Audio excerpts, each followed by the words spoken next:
안녕하세요. 오늘 NI지면 사면 해설 강의를 맡게 된 김윤정 기자입니다. 네, 오늘은요, 국가유산에 대해서 알아볼 거예요.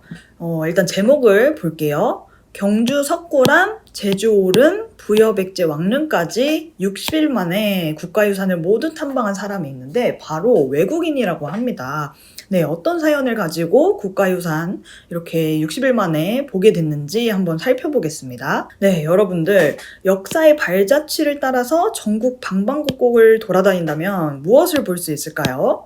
네, 일단 경주로 가보겠습니다. 경주에서 산속 깊은 곳에는요, 석굴암이라고 하는 1000년이 넘는 세월 동안 미소 짓고 있는 돌부처가 있습니다. 경주가 여러분들 어디냐면요, 삼국시대 때 신라의 수도입니다. 네.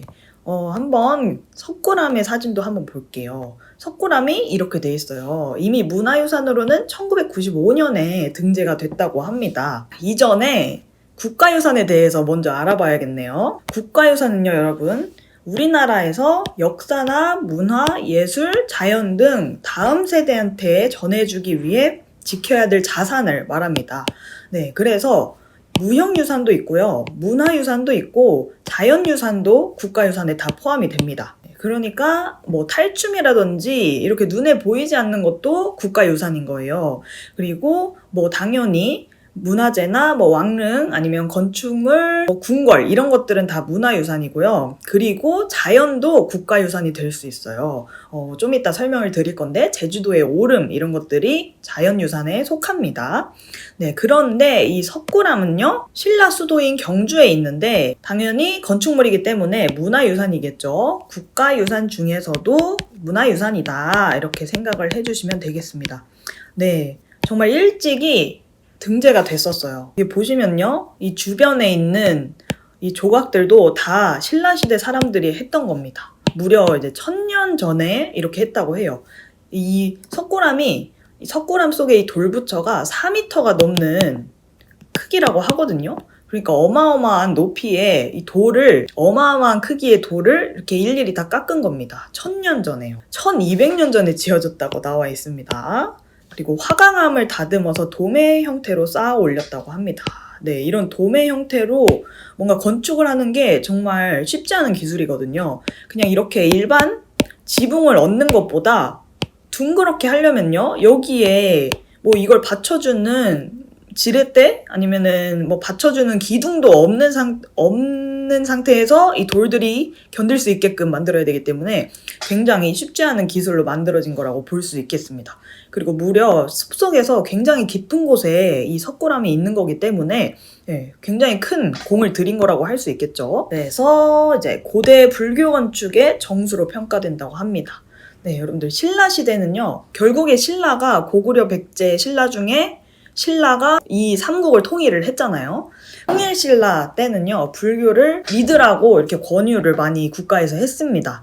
왜냐면 그 고구려나 백제 백성들이었던 사람들도 이렇게 종교로서 통합을 하려고 했던 거예요. 그래서 이 불심을 이 건축물에 투영을 한 거겠죠.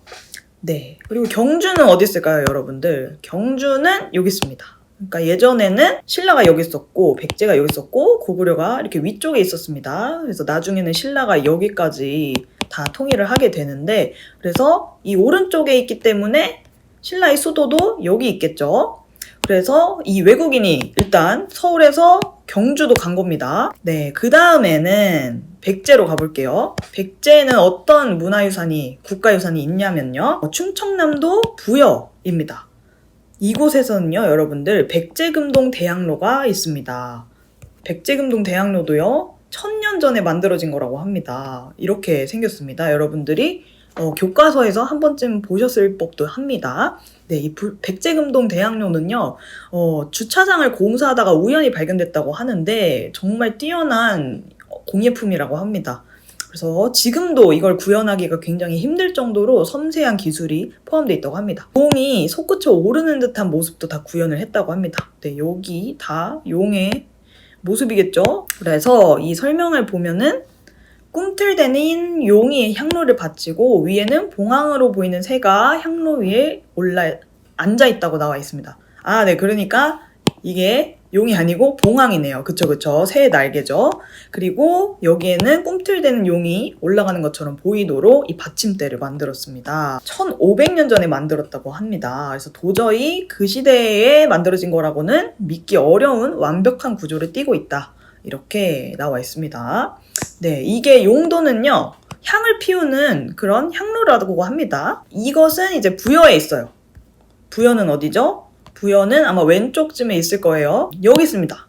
네, 공주도 신라 백제 시대의 수도였는데 이제 백제의 마지막 수도가 부여였어요. 그래서 부여에서 이 백제금동 대학로가 발견이 됐다고 합니다. 네, 그리고 마지막은요, 제주도예요. 제주도에는 100만 년 전에 화산이 폭발하면서 생긴 수많은 오름이 있습니다. 이렇게 제주도가 가운데에 큰 한라산이 있는데요. 이 한라산이 폭발을 하면서 여기에서 뭔가 잿더미나 이런 것들이 쌓여서 조그마한 동산이 생기게 된데, 이런 것들이 오름입니다. 그래서 작은 산처럼 생겼죠. 근데 이 조선시대에 이 오름에 불을 피워서 외구의 침입으로부터 제주도 사람들이 방어를 했다고 합니다. 연락을 했다고 한 겁니다. 그래서 이렇게 생겼어요. 산 꼭대기에 가보면요, 이런 봉수가 있는데요, 여기에 이렇게 불을 피웠던 거예요. 그래서 높은 곳에서 불을 피어오르는 모습이 보인다면 외구가 침입했구나, 이런 것들을 이제 보고 대피를 했다고 합니다. 그래서 아주 멀리 있겠죠? 제주도는. 네, 제주도는 여기 있습니다. 그런데 이제 2달 만에 튀르키예 여성이, 서울도 당연히 돌았을 거고요, 뭐 부여, 경주, 제주도 할 것 없이 이 전국을 국가유산을 따라서 완주를 했다고 합니다. 그래서 총 76곳을 갔다고 합니다. 60일 만에 76개의 국가유산을 보려면 하루에 하나 이상을 봐야 되는 거죠. 굉장히 대단한 어떤 한국 역사에 대한 사랑을 갖고 있는 것 같아요. 네, 여기 나와 있습니다. 그래서 이 주인공은 튀르키예 여성이라고 해요. 네, 그는요, 대부분의 코스를 직접 운전해서 찾아다녔다고 합니다. 그래서 이제 눈을 감아도 지도가 떠오를 정도라고 해요.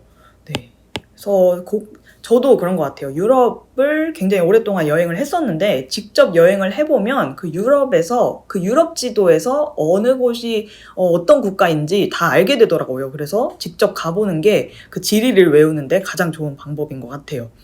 그래서 직접 차를 운전해서 이 국가유산을 찾아다녔는데 총 주행거리가 6,000km에 달한다고 합니다. 그리고 그 과정에서 차도 3번이나 고장이 났고요.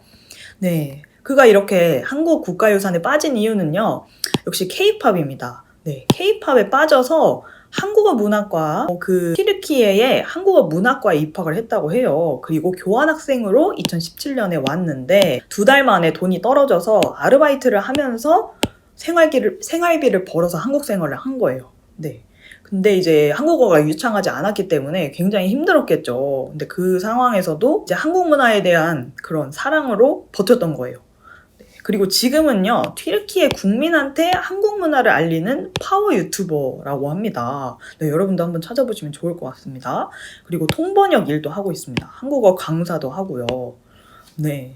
네, 그래서 이 쿠베트 아이셰한테 물어봤어요. 어떤 곳이 가장 기억에 남는가 했더니 뭐 여러 곳을 꼽았지만 그 중에 하나가 여러분하고 아까 봤던 경주의 석고람을 꼽았다고 합니다. 연신 감탄을 하면서 어떻게 그렇게 높은 지형, 그리고 높고 외진 곳에 불상을 완벽하게 만들었는지 너무 신기하다, 이런 얘기를 했다고 합니다. 네, 앞으로는요, 60개 뿐만이 아니라, 그리고 그는 대한민국의 85개 도시를 모두 방문해서 하루씩 묵겠다는 새로운 목표가 생겼다고 합니다. 이렇게 한국에 대한 끊임없는 사랑이 갖고 있는 이 외국인 여성이 정말, 네, 좀 감사하기도 하고 신기하기도 합니다. 네, 그러면요, 여러분들 기사 1번부터 살펴보도록 하겠습니다. 문해력 쑥쑥 1번부터 살펴보도록 하겠습니다. 네, 위 기사에서 등장한 국가유산과 그 특징 뭐였죠? 저하고 하나씩 살펴봤습니다. 경주 석굴암에 있었죠. 1000년이 넘는 세월 동안 미소를 짓고 있고 4m가 넘는다, 이렇게 하나 적어주시면 되겠고요.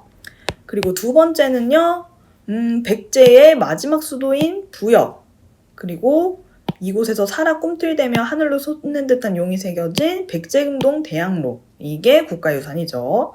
네, 그래서 백제금동 대양로와 백제금동 대양로의 특징인 이 용, 그리고 봉황 이런 것들을 적어주시면 되겠습니다. 그리고 마지막에 뭐가 있냐면요.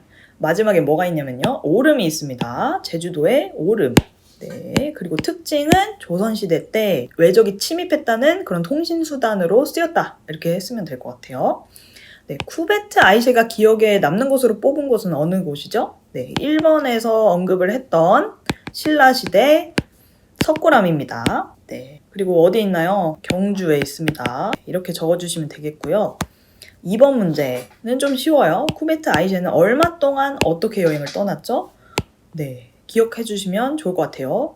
60일이죠. 그리고 어떻게 여행을 다녔나요? 6,000km를 자동차로 직접 몰고 다니면서 방문을 했죠. 그 과정에서 자동차가 3번이나 고장이 났다고도 말했습니다. 네, 그리고 3번은 이제 여러분들이 직접 활동하는 그런 문제를 가져와 봤습니다. 국가유산청 홈페이지에서 여러분들이 여러 가지 국가유산을 살펴볼 수 있어요. 그래서 이 국가유산들 중에 여러분들이 가장 보고 싶은 국가유산을 써보시면 될 것 같아요. 그래서 저와 지금 같이 한번 볼게요. 국가유산청 홈페이지에 이렇게 들어가 봤는데요. 국가유산청 홈페이지에 보시면은 국가유산 탐방하는 다양한 정보도 있습니다. 행사나 이런 것들이 다 나와 있나 봐요. 그리고 여기에 보면은 국가유산 포털이라고 있어요. 그래서 어떤 문화유산이 있는지, 국가유산이 있는지 여기를 들어가서 보면 됩니다. 볼게요. 네, 여기 보시면 되게 다양해요. 최신 등록 국가유산도 있네요. 사찰 음식도 이제 국가유산이 됐다고 합니다. 종목별 우리 지역 국가유산. 이렇게 눌러보시면 우리 지역에서 어떤 국가유산이 있는지도 살펴볼 수 있습니다. 지금 제가 일하고 있는 이곳을 한번 클릭해봤는데 당연히 이렇게 조선왕조 실록에 나오는 조선시대 왕릉이 가장 먼저 이제 올라오네요. 그리고 자경루 이런 것도 올라오고 물시계 이런 거죠. 그래서 여러분들도 여기 살펴보면서 어떤 게 가장 마음에 드시는지 가보고 싶은 곳은 어딘지 검색을 해보시면 좋을 것 같습니다. 네. 그리고 제가 한 지지난주인가 썼던 NI 기사가 있어요. 그것도 이제 최신 국가유산인데 최신 유네스코로 등재될 가능성이 굉장히 많은 국가유산인데 선사시대 한국인의 삶이 담겨있는 바위가 있죠. 네, 암각화입니다. 그러니까 바위에 새겨진 그림을 말합니다. 네, 여기서는 신석기 시대부터 신라시대까지의 삶을 볼 수 있습니다. 제가 신문에 이 사진을 올렸었는데 여기 보시면 이렇게 썼어요. 제가 도구도 그려져 있고 짐승도 그려져 있고 바다를 뚫고 솟구치는 듯한 고래도 그려져 있고 네, 고래 이렇게 보이시죠? 이런 것들이 다 그려져 있는 곳입니다. 이것뿐만이 아니라 거의 300개가 넘는 그림이 새겨져 있다고 해요. 네, 선사시대는 글자가 없었던 시대니까 이렇게 그림을 통해서 그 시대에 어떤 생활을 했는지 살펴볼 수가 있어요.